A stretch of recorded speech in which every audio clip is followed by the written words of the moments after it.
और चलिए सीधा आपको वाराणसी यानी कि काशी लिए चलते हैं, जहां पर मुख्यमंत्री योगी आदित्यनाथ इस वक्त मौजूद हैं। काशी विश्वनाथ मंदिर में पूजा अर्चना का भी उनका कार्यक्रम है और फिलहाल ये सीधी तस्वीर आपकी स्क्रीन पर आप देख पा रहे हैं मुख्यमंत्री योगी आदित्यनाथ की, जहां पर थोड़ी ही देर में पूजा अर्चना भी वो करेंगे। मंदिर में इस वक्त मौजूद हैं।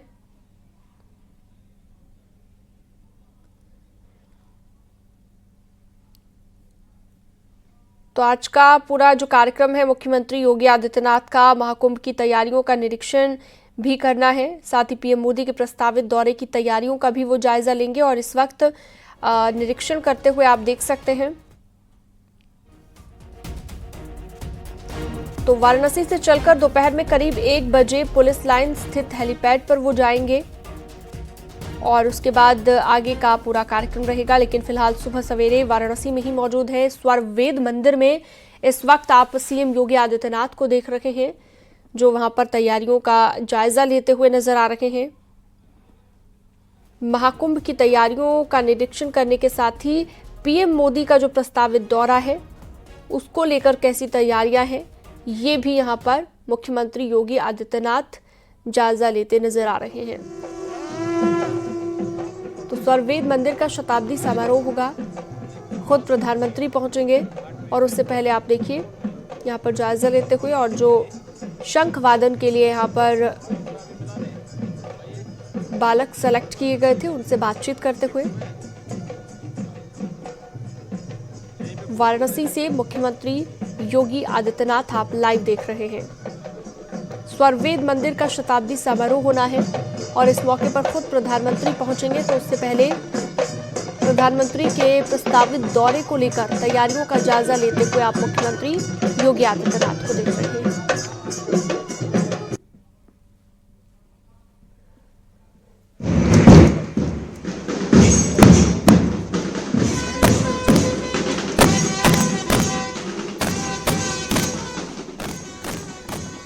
तो 1 बजे के आसपास वाराणसी से रवाना हो जाएंगे मुख्यमंत्री, लेकिन सुबह सवेरे जो उनके तमाम कार्यक्रम हैं वो न्यूज़ 18 आपको बता रहा है। स्वर्वेद मंदिर का शताब्दी समारोह और उससे पहले तैयारियों का जायजा लेते हुए आपने मुख्यमंत्री योगी आदित्यनाथ को देखा।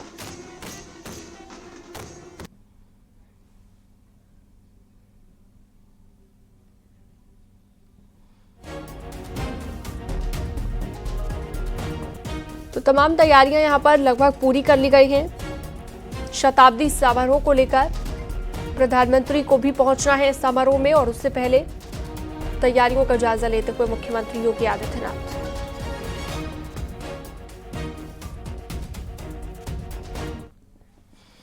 नोएडा से खबर, यहां पर शिक्षक को धक्का देने पर स्टूडेंट की जमकर पिटाई की गई है। इस घटना के बाद बच्चे के परिवार ने टीचर के खिलाफ एफआईआर दर्ज कराई है। ये घटना बरौला गांव की है। कैलाश पब्लिक स्कूल की ये घटना बताई गई, जहां पर टीचर के खिलाफ एफआईआर दर्ज की गई है।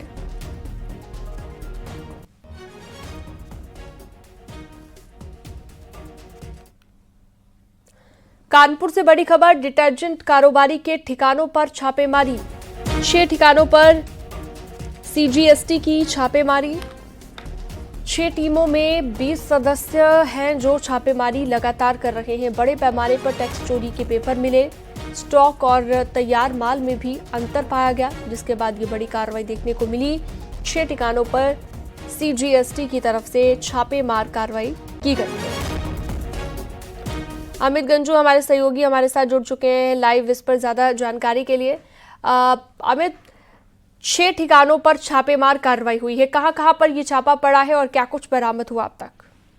देखिए शीलम जी, मैं आपको बताना चाहूंगा, सेंट्रल जीएसटी की 6 सदस्यीय टीम, जिसमें 20 से ज्यादा अधिकारी कर्मचारी मौजूद थे, कल देर शाम कानपुर के मरियमपुर चौराहे पर एक टीम पहुंची और उसके बाद वहां से ये टीम स्कैटर्ड हो गई, अलग अलग पार्ट्स के लिए रवाना हुई। जो हमारे सूत्र बताते हैं कि ये टीम ने कानपुर से लेकर कानपुर देहात, रनिया, चिरोरा और इसके बाद आसपास क्षेत्रों में पूरा देखा और उसके बाद किंग ब्रांड कंपनी नाम की कंपनी में छापेमारी की शुरुआत की, जो डिटर्जेंट पाउडर और साबुन बनाता है।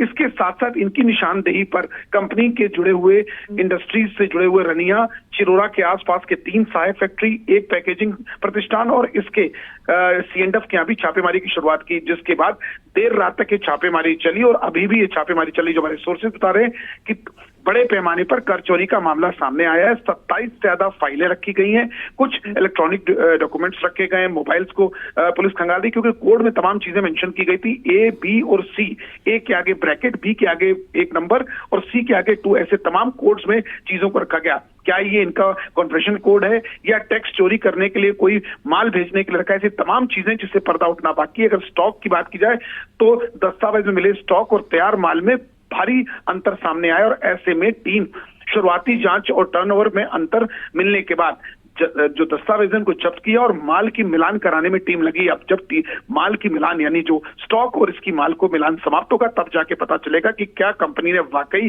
टैक्स की चोरी की थी, कर अपवंचना की थी, मगर ऐसी तमाम चीजें जिसके लिए थोड़ा इंतजार करना पड़ेगा। जी श्रीराम जी। ठीक है, बहुत शुक्रिया तमाम जानकारी विस्तार से देने के लिए आपका। शाहजहांपुर में बुलडोजर एक्शन हुआ। कस्बे में दुकानदारों की ओर से अवैध रूप से किए गए अतिक्रमण को बुलडोजर चलाकर हटाया गया। साथ ही दोबारा अतिक्रमण पर सख्त कार्रवाई की गई। चेतावनी भी इसकी जारी कर दी गई है कि अगर इस पर ध्यान नहीं दिया गया तो आगे और भी कड़ी कार्रवाई होगी। अतिक्रमण की वजह से चौराहे पर जाम की वजह से लोगों को परेशानी का सामना करना पड़ा। नायब तहसीलदार के नेतृत्व में ये कार्रवाई की गई। साथ ही पुलिस बल भी यहां पर मौजूद रहा। ईओ ने बताया कि बिलसंडा मार्ग और पुवाया मार्ग पर अवैध तरीके से किए गए अतिक्रमण को हटाया गया है।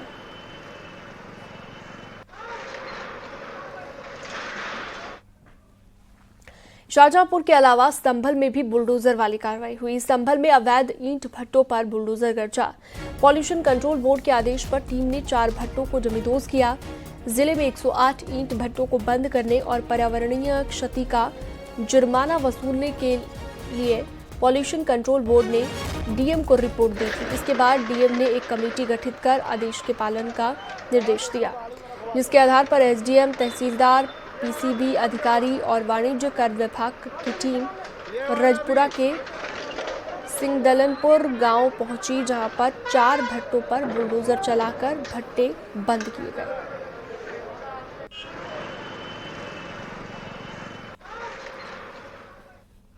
तो आप 2 तस्वीरें देख रहे हैं शाहजहांपुर और संभल की। दोनों जगहों पर ही बुलडोजर वाली कार्रवाई देखने को मिली है। शाहजहांपुर में कस्बे में दुकानदारों की ओर से अवैध रूप से किए गए अतिक्रमण को हटाया गया, तो संभल में भी 4 ईंट भट्टों पर ये कार्रवाई की गई है।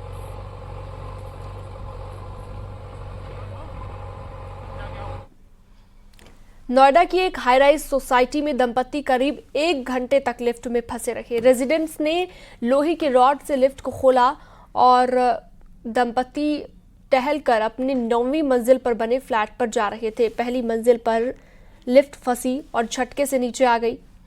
शहर में लिफ्ट एक्ट लागू हो गया है, लेकिन घटनाओं की कमी नहीं आ रही है। सोसाइटी में कोई लिफ्ट संचालक नहीं रहता है और बड़ी बात यह कि जो गार्ड है उन्हें लिफ्ट के बारे में कोई जानकारी नहीं है। सेक्टर 144 के गुलशन बॉटनिया सोसाइटी का ये मामला है।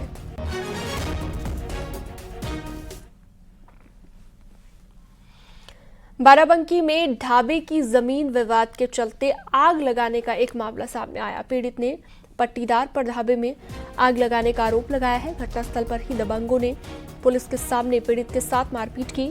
ढाबे में आगजनी से आसपास के दुकानदारों में दहशत है।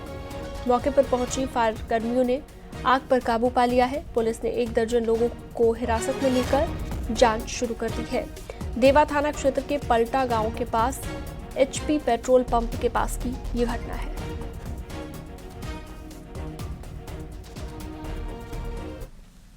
फतेहपुर पुलिस ने 25,000 के इनामी को गिरफ्तार कर लिया। पुलिस एनकाउंटर में बदमाश विशाल सिंह के पैर में गोली लगी है। कब्जे से तमंचा, कारतूस और बाइक बरामद कर ली गई। बदमाश के खिलाफ 6 मुकदमे दर्ज हैं। थरियाव थाना क्षेत्र के हथगांव मोड़ के पास ये एनकाउंटर हुआ है।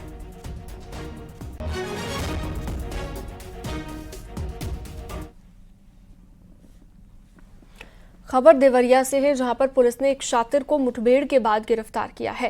एनकाउंटर में शातिर के पैर में गोली लगी। बीते 7 नवंबर को सुरौली थाना क्षेत्र में निहाल सिंह नाम के शख्स की बाइक सवार अज्ञात बदमाशों ने गोली मारकर हत्या की थी। मृतक के परिवार की तहरीर पर पुलिस लगातार जांच में जुटी है। 5 अभियुक्त पहले ही जेल भेजे जा चुके हैं, जबकि दीपक मिश्रा नाम का शातिर फरार था। अब पुलिस और एसओजी की टीम ने बिशनपुर मोड़ के पास से आरोपी को पकड़ा है।